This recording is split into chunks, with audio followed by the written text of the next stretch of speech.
Hi, friends, and welcome back to With Great People, the podcast for high-performance teams. I'm Richard Kasparowski. Our special guests today are Mary and Tom Poppendieck. The Poppendicks, I'm going to embarrass you a little bit, maybe, I don't know. Poppendicks are two of my biggest Agile heroes. They've been a huge influence on me and my work, thanks to the books they've written on lean software development. And I mention them every time I teach a class about Agile product development. I am super happy to have you guys here as my guest today. Thanks so much. And listeners, viewers, remember to support this podcast. Just visit my website, kasparowski.com. Hi, Mary and Tom. Thanks so much for being here today. Hello. Good to be here. Is there anything else you want to add to that intro?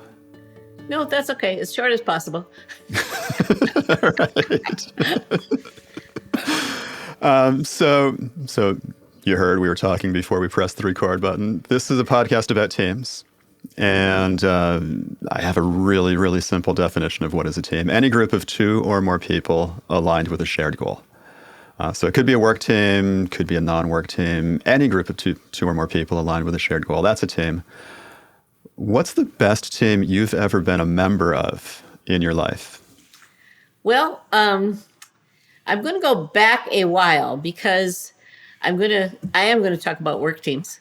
And when you're a teacher or writer or consulting with companies, you're not really part of the team. And it's actually a pretty good idea to remember that.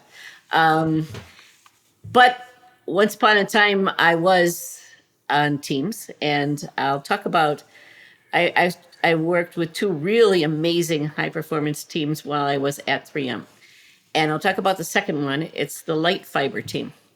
So this team was formed to commercialize a product, or basically to figure out a market for a product and then commercialize it. And it was a plastic, highly pure acrylic with a coating on the outside which would reflect light. And when you put different colored lights down it with a color wheel, you could, in fact, imitate neon. And it could be any dimension, from very thin to very wide. The Japanese part of our team actually first commercialized it for use in Toyota cars. And so this team was formed and was together for 3 years.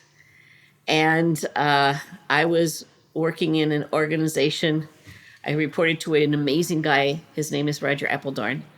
He's behind many of the lighting specific products in 3M, from very reflective traffic signs to film that covers a CPU and directs the light so that you can see it better and afford privacy. Lots of stuff like that.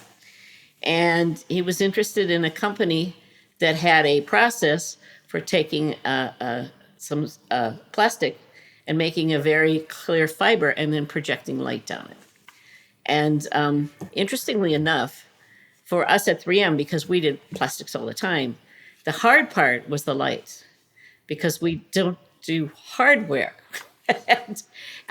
And because the interface between any light that is high enough to go a long distance down a tube and the tube itself has got to be a lot of heat. So Roger had me form a group of people to see if we couldn't investigate some technology that had been developed by a company in California, and see if we wanted to buy the technology from them and commercialize it. And this team was together for 3 years, and it was just the most amazing team. It was really cool. The team was mostly, I'd say 80% volunteers. I had 3 people reporting to me, and they were working on it. And then there were probably, somewhere between 20 and 40 people at any given time working on it. And every one of them that wasn't actually in my department was a volunteer. Now, 3M was set up to allow people to volunteer up to 20% of their time on something that they found really interesting and something that would further their technology. And because it was really tricky technology that we were working with lighting, we were working with heat, we were working with ultra pure plastics, we were working with a production process that was not really one that we knew how to do yet. And so we had all different kinds of folks on the team, and they got together every Wednesday morning. We had a meeting at 9.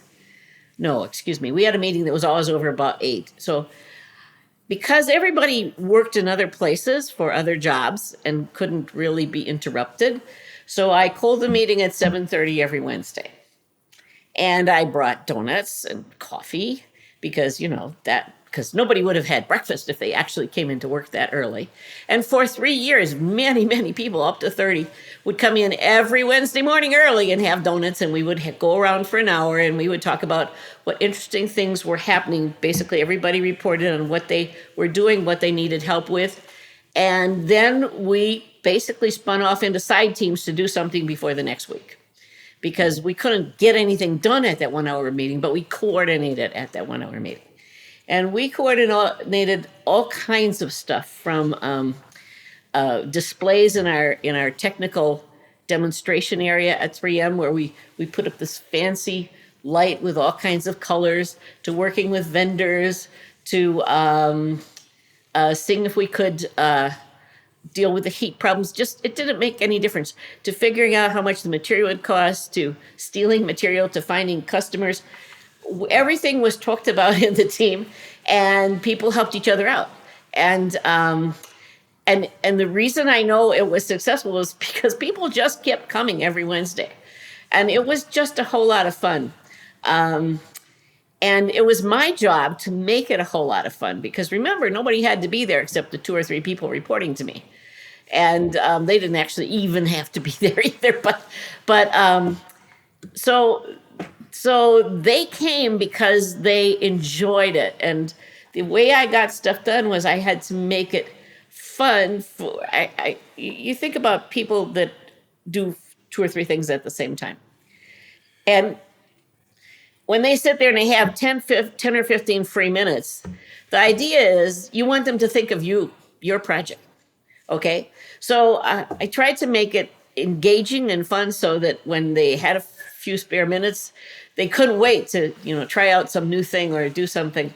So if you have basically volunteers, you have to have a different way of thinking about how you pull that team together.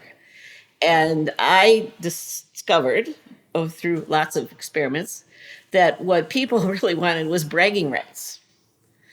So they wanted to be able to brag to their bosses about what cool stuff they were doing, and to their peers. And so at the Wednesday morning meeting, people were sort of bragging about what they'd done over the last week.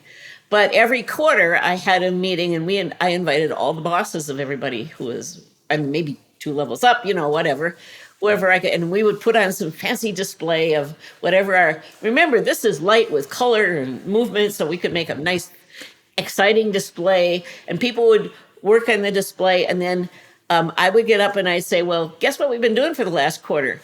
And then I would have 5, 10 people get up and brag about what they've been doing, and what kinds of inventions they've made, what kinds of movement in the chemistry or the process had been made, and, or added customers. They got to brag, and they got to brag with their bosses right there. Okay. And so I discovered also that, teams like this never always agree with each other. So I had to have areas where people got to make decisions, and they knew they owned that area. And it was pretty clear who owned which technology. So in areas where somebody was the person in that technology, they got to make all of the decisions. And as we were starting to commercial, we had 5 or 6 people from Japan on our team that were there many, many, many months. And in the end, they actually commercialized this in Japan, and they sold it for quite a few years.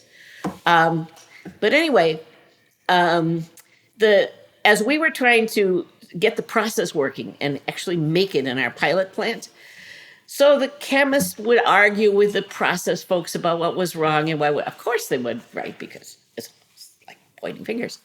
I had this wonderful guy who started working for me a few months earlier, and he was an older guy, and he was just the most wonderful QA guy. And I would send him over to the pilot plant. I say, so just go over there and see what you can do. And he would go over there and he would say, you know what? We don't have to argue about this. We can get data.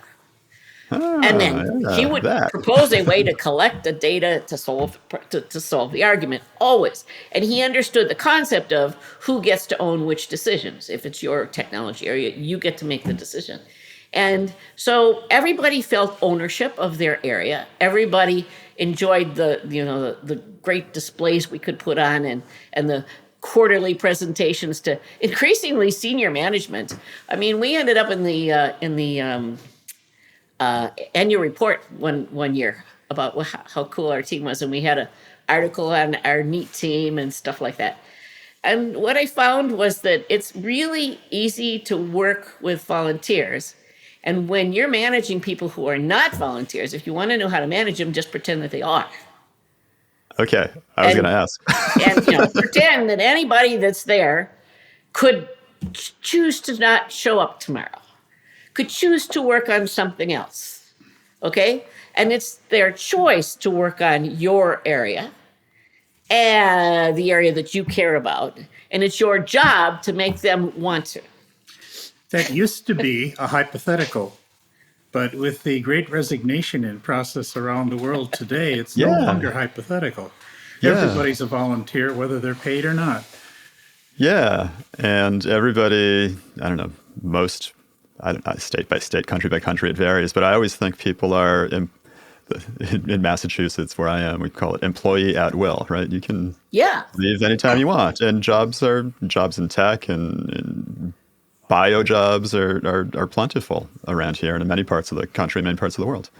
So everybody can leave anytime they want. Yeah. Yep. So as team lead, I spent enormous amount of my cycles, my mental cycles, imagining for everybody that was involved what they liked, what would make them, and it's different for different people. So you got to know the person, and you got to know what they care about, and watch what they brag about, right? Because you give them bragging rights, watch what they talk about, and then give them opportunity to do more of that stuff. And if you figure out what engages people, what they're excited about, what they care about, and can shuttle that kind of work in their direction, they're going to work on it because they love it. And if they're doing stuff that they are not good at, then my job was to find somebody else who'd be interested in picking up that slack instead, so they would get to do what they wanted, but they wouldn't have to spend cycles working on what they didn't care to work on. And they just kept coming back week after week because I had a lot of fun. It was hard work. And I don't know that anybody would say fun until we put on our fancy displays and stuff like that. But it definitely was something that made them feel proud of coming to work, and they wanted to spend time doing it because they got a lot of feedback of benefit. And as I said, I spent a lot of time making sure that their bosses got to hear them brag about all the very cool stuff that they were doing, and their colleagues. So that was the way that the team worked. And we eventually, the guy that hired me, Roger Appledorn, retired. And in the US, the product never did get commercialized after he left. But the team that we had working with us from Japan went back home. And I can remember one day I was in my office, and one of the guys from Japan came in, and he sat down, and he was very nervous because it's very hard for somebody in Japan to talk to a senior person in a critical way. But he had apparently been delegated by the entire team to tell me that they needed to build a pilot plant in Japan. Because he said, we can't come over to the US and use your pilot plant and learn. So if you want us to figure out how to make this commercial in Japan, you need to help us get the money to build a pilot plant in Japan. And I had been saying, no, it's not necessary, because it felt like a lot of money. And he just looked me right in the eye and he says, it won't work unless we have a pilot plant. I said, you're right. Okay. And I proceeded to make a huge case for the pilot plant to be built in Japan, and it was. And actually, that's the pilot plant that commercialized the product and got it going. So I felt really good about that. But I was not inclined to do that. But then you have to listen to somebody who comes in and, confronts you and says, you're wrong, and this is the way it ought to be. And if you got somebody with enough courage to tell you that, then they're probably right. So a key dimension that you didn't mention explicitly is the need for leadership to have a good team. Oh, yeah. You were product champion, which is a very ubiquitous role for every product at 3M, that every product has a champion, somebody who is responsible for the creation and the success and the evolution of each of the products that they offer. And there are many, many products. Yeah, so the concept of product champion is the concept of somebody who cares a lot about the product and makes it easy for people to work on that product and makes people feel like their time is not wasted, that it will be a good product, that it will be commercialized, that somebody is leading the group in the direction that's going to be successful. Because if you are in a group where it isn't clear whether or not things are going to be successful, you don't necessarily have the same kind of commitment. So we always thought, and I continue to think that leadership is really important and responsible for making sure that everybody on the team feels like they're on a team that they want to work for the common goal and that they want to be successful, and that you're heading it in a direction where success is, within everybody's perspective. And it's that concept of leadership that I've always argued is a really important thing when you're trying to get products done. Now, this is not a leader who tells somebody the team what to do. I surely wouldn't. Remember, I had volunteers. I couldn't tell them what to do. That was like not an option. And I had to make sure that people were, completely free to do their own thing in their own domain. But I could definitely constantly say, well, here's the trade-offs here. And if we don't figure this out, then, what's going to happen to the overall product? I can remember we wanted to, I had a different team and we wanted to show it in the show. No, my marketing guy wanted to show it in the next show. And we went into a team meeting, one of our weekly team meetings, and the quality person said, oh, no way, you're not going to show this in a show. But he says, but this show is in like 4 months. It happens once a year. And if we don't show this product this year, it won't be shown for well over a year to the public. And that's just too late. And I said, yep, that's true. So I said, okay, so here's the deal. The Karen who's in quality, she's going to make the final call on this because the QA gets to say if what we're doing is high enough quality to go in a show. Now, Karen, so you get to make the choice, right? But remember, what Dave said is absolutely correct. If we don't hit the show, the product has got a very long lead time and might just die. It's really a bad thing not to make the show.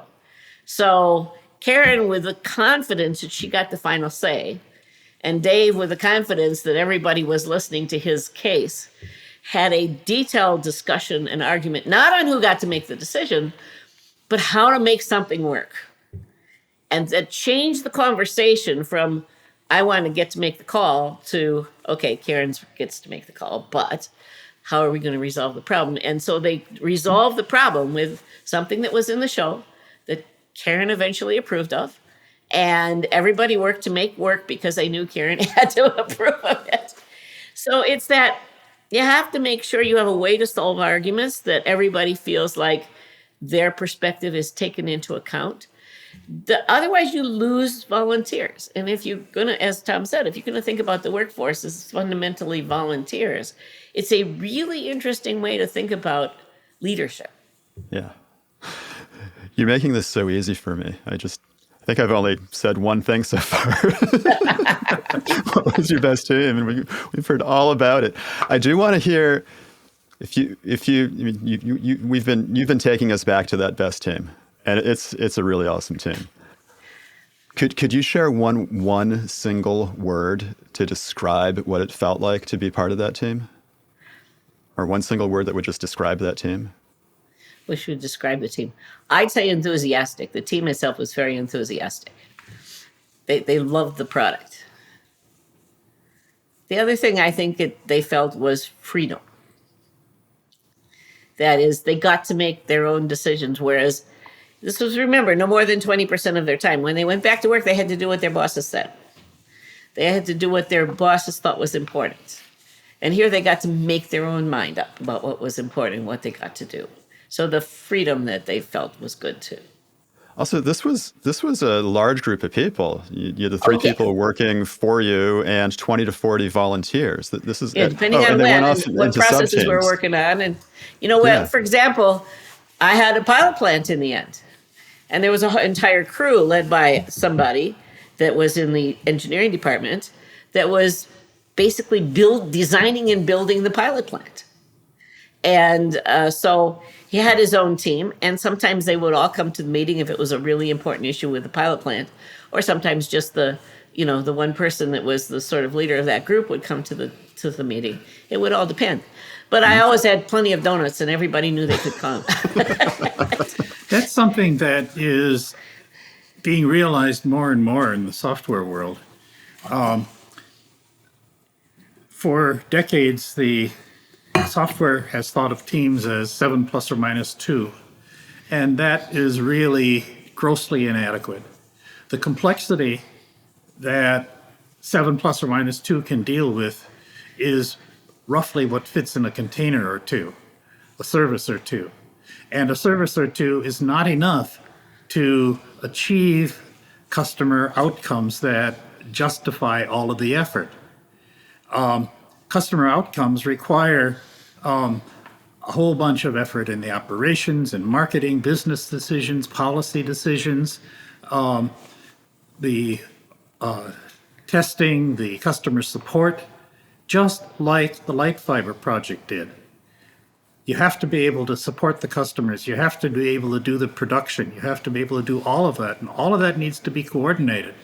So the real team that's responsible for the real outcome, which is a positive impact on the people that are using the end product, right, is never plus or minus 2 from right. 6 plus or minus 2. That is not a team. That's not enough to accomplish anything meaningful. Well, sometimes. In the kind of world where you've got much higher levels of complexity, much higher levels of interaction with multiple dimensions. So I think that's an important thing about the size team that Mary was describing. Yeah. We've encountered that size team many times. Yeah, very successful ones. For example, we encountered one in Oslo that was roughly the same size, and they were doing video conferencing. Anytime there's hardware involved, there's no choice but to have much larger teams. Now, they broke down into sub-teams, but they all coordinated in very much the same fashion that Mary described. Right. I want to know more about coordinating all these individuals and sub-teams. You talked about like everybody has freedom, everybody's a volunteer, people want bragging rights, people had the freedom to do whatever got them the most excited. Okay, but how did they all stay aligned on what the goal of the project was? Oh, well, first of all, at 3M, the goal of any product development process is to put a product on the market that has decent margins. Okay? And everybody knows what those margins are.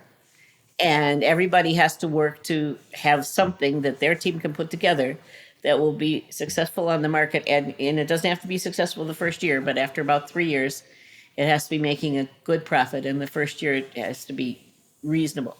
We're not after high sales. We're after good margins. Everybody knows that. That goes without saying. And if you happen to be on a team that puts a successful new margin product on the market, that's like gold stars for you for your career. Okay, so that if you were on this team, you wanted to be working on a product that was going to be successfully deployed into the market and have a successful market. So in the end, when, for example, remember when I had this, there was this product we were working on, and I had this argument. The quality person didn't want it to go to the show, and the marketing person did. Well, I said, if we don't make that show, Dave is right. We lose a year, and we probably lose the product in that year. And everybody understood that. I mean, I had to point it out that this was the crux of the issue. But when they had arguments after that, the arguments were over how do we not lose the product, right? How do we make the product successful? So you have to steer the discussions and the arguments and the disagreement towards long-term overall success that everybody agrees they're trying to head for, and point out how this particular decision makes that happen. But when you're talking about coordinating a lot of people, so I worked mostly on big process control systems. Okay. And we had multiple people on teams there too. And we had a project manager of sorts. But the big hardware is broken into pieces that are logically relatively independent. And just as you look at a spaceship rocket, same thing. It's broken into pieces that are as far as they can make them independent of each other, components and subcomponents. And within any of those pieces, you basically have a sub-team that is responsible to the mate, at least the leader of that sub-team is responsible to the overall, say project manager, who is ever is in charge of the overall project. So if we're starting up a new factory, then there is a project manager in the engineering department for the factory who worries about the architecture, who worries about the building, who worries about the process equipment. And what we worked on was control systems. So I almost never saw the project manager because my boss was responsible for delivering to that project a process control system that worked. He did not work on it. He assigned a team to work on it, of maybe 5 of us, and we designed and built the process control system. And he made sure that if we had trouble, we got the engineering help that we needed. But in the end, if that process control system didn't work, and it always did, because if it didn't work, it was my boss's problem. It was not I did something wrong. It was he did not structure the team so that it could create a successful control system for that product. And that was his job. So there was, for every subcomponent, somebody who really bought the responsibility to make the whole system work. A process control system does not want to be optimized for itself. It wants to be optimized for what it's controlling, for the overall process, and for the product coming out, so that the product coming out is as high quality as possible. And you're always thinking about the product coming out and what can you do to reduce waste, to improve precision, to use less materials, that sort of stuff. So as you build the process, you have to think about that. But my boss had to think about, we got to make this deadline because it's really expensive not to bring a plant up when it's scheduled, not to bring a line up when it's scheduled. And to make sure that we had proper staffing and to have a few extra people in reserve in case he had to throw them at emergencies. Because anytime a process control system anywhere in the company went south, it was his job to figure out how to get it up as fast as possible. And so he was not in charge of the whole system, just that subsection, but he was a true expert control engineer who knew a whole lot about control engineering. He was not a manager who knew nothing about control systems. He could do whatever we did and had done it when he was younger. And his responsibility was to make sure that he properly staffed and organized his folks towards the various systems he was responsible for so that they got done on time and were done really well. And if you take a look at any large system like that, you will have it divided into subcomponents, and the subcomponents have a job as part of the overall system. And at least the leader of the person working on that subcomponent, if not the whole team, needs to understand not just this component has to be good, but this component has to do this job. Okay, and what is the job of a control system when it's making a product in a manufacturing plant? It has to make really good product. It has to not waste materials. It has to be really easy for the operator to use. It has to be possible for the plant engineer to maintain it because nobody else is going to. And you knew all those things. You didn't even have to be told. And so you designed your piece not so that it was the best control system in the world, but so the plant engineer could maintain it, so the operators loved it and didn't try to defeat it. Because if they didn't like it and tried to defeat it, it was your fault for not understanding what the operators wanted. That's what our vice president told us. He says, go out to the plant, understand the people that you're trying to build systems for, because if they don't like them, you screwed up. There's one key idea that you missed earlier. And that is, how do people know that what they're doing is the right thing to do? How do they know it's the right choice?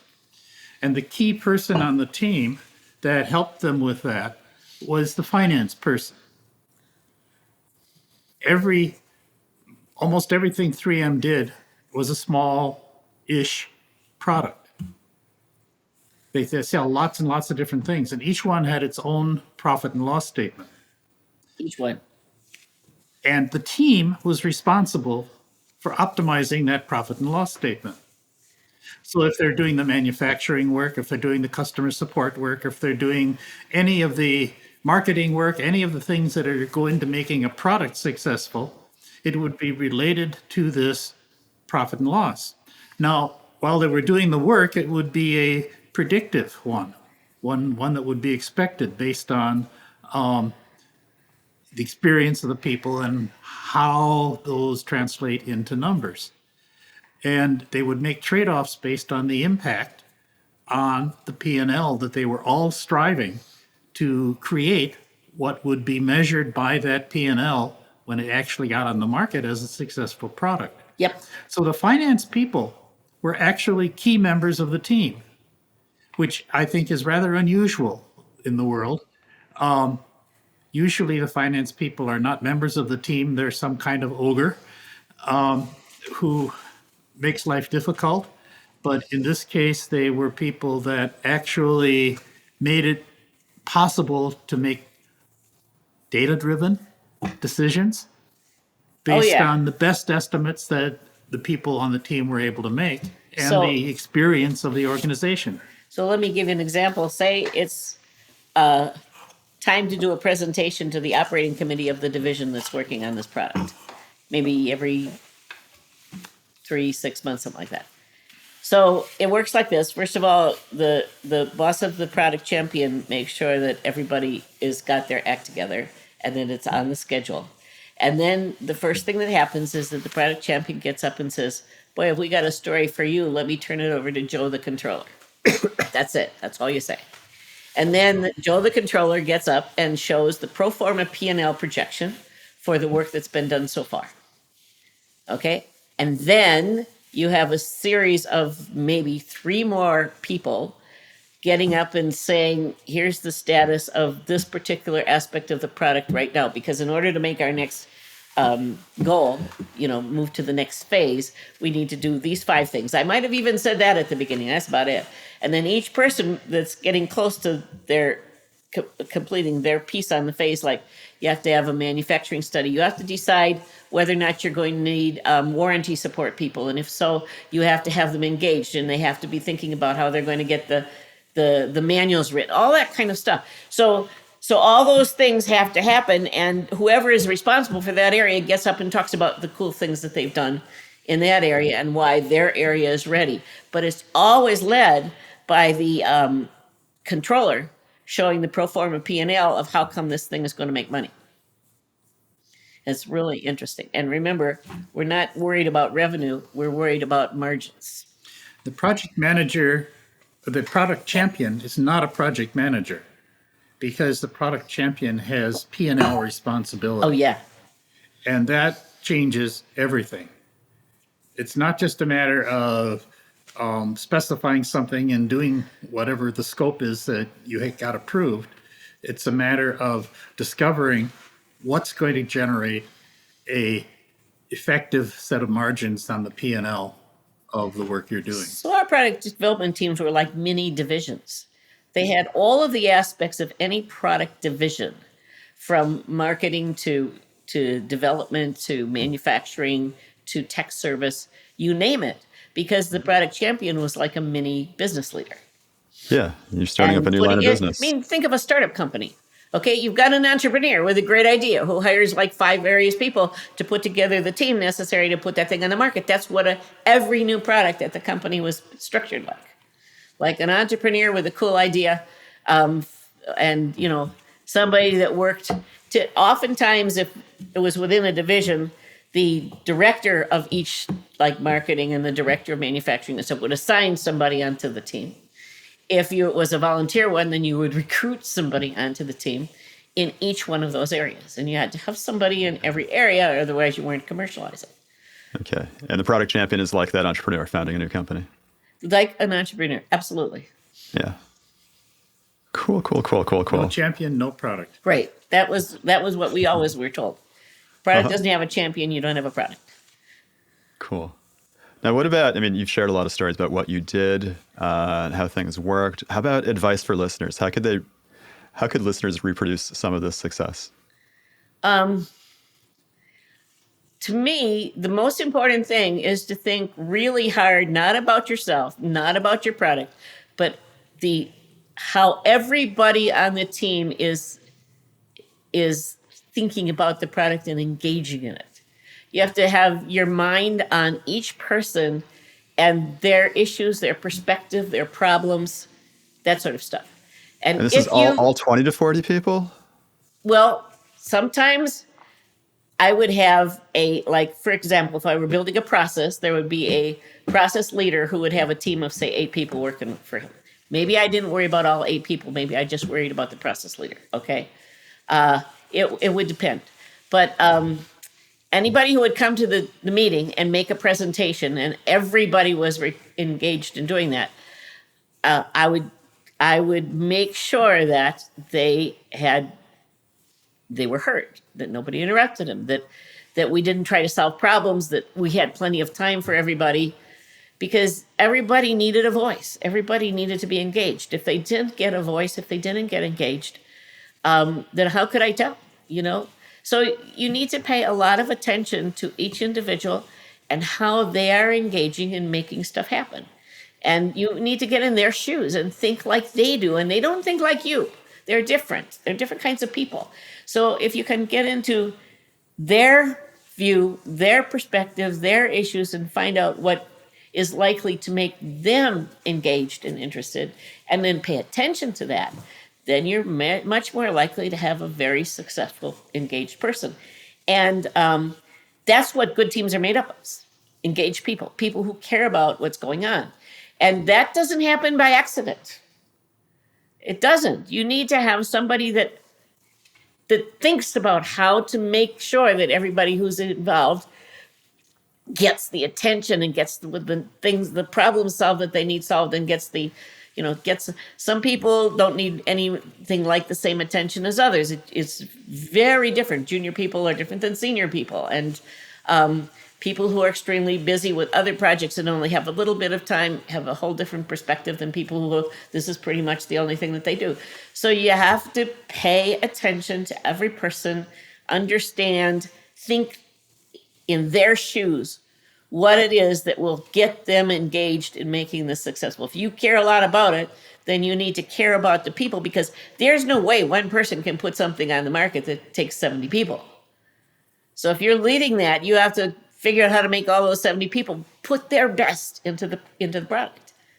And if you're focusing on how to get all those 70 people to do their best work on this thing that you'd love to see on the market, that's the way to make it happen. And that doesn't happen by accident. The key word in what Mary just said is market. Now, what's a market? A market is a collection of people who have a problem or an opportunity that they want to address.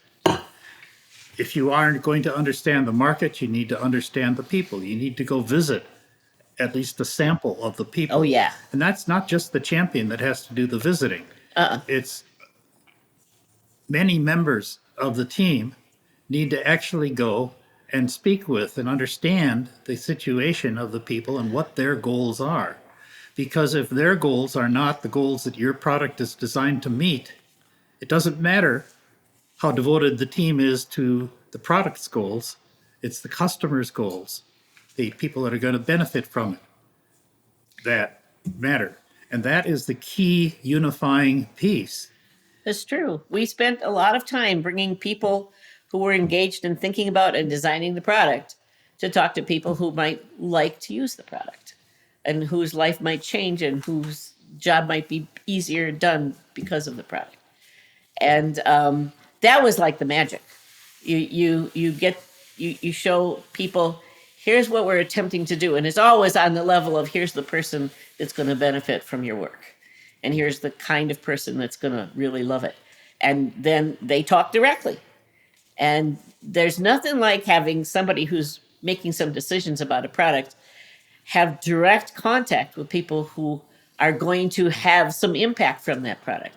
And we have too many proxies in between people who are developing, designing, making products and people who are using them. Too many proxies. And the job of a leader is to get rid of all the proxies and put them together. Beautiful. I love it. And I totally agree. The best work I've done in my past was when I could go and work with the customers directly. Yeah. Yeah. And I just knew what to do. It was easy. It was the same like when the VP of engineering said, if those those operators in the plant, remember, I'm talking in the late 70s now, early 80s, computers are kind of new, especially in manufacturing plants. And he said to us, you know what? Those guys in the plant, you know what the operator's job is? Their job is to make product, okay? Now, let's say you bring in a fancy computer and they perceive that it gets in their way of making product. You know what they're going to do? They will defeat it. Unplug it. Guaranteed, because they're going to make product. Now, if they go ahead and defeat your product, then your new system, then you haven't done your job because you don't understand what their job is and what will help them. So he made it really clear to us that our job was to get into the plant and understand those operators that were operating the computer, the equipment that we were designing, and make sure we had in our head what they cared about. His leadership action. Yeah. So he made that real clear to everybody in the whole engineering department. And therefore, we designed some pretty cool processes. Almost every single every single line that 3M put in that whole period of time required completely new technology because computers were developing so fast. You would never use the same thing you'd use a year earlier. You'd always use, and that's still true today, right? You never use what was good 2 years ago. So you have to have people that can make design decisions based on a really good idea of what it is that the people that are going to use it care about and need and want, what their problems are and what might and might not solve them, and they don't get to guess. And they don't get to pretend that they know because they don't.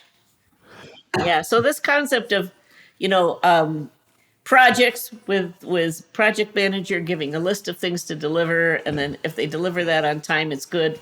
I don't think so. Yeah. If you deliver something and it works and it makes great product, it's good. Yeah. On time is pretty critical in our business, so it always happened. Yeah. But it also has to make good stuff. And the product, say a product, there's a point need for a product leader, but not for somebody who tells the team, here's your priorities and here's what you do next.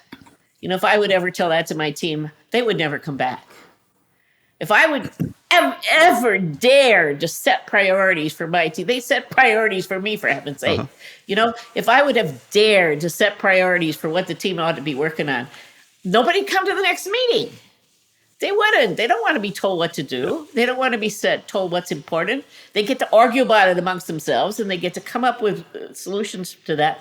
But I sure as heck don't get to tell them. That's like I'm pretending I know how to make the product, and I certainly don't. Yeah. So they have to figure that out, and I have to help them to figure it out and help them to ask the right questions. But I don't get to tell them the answers.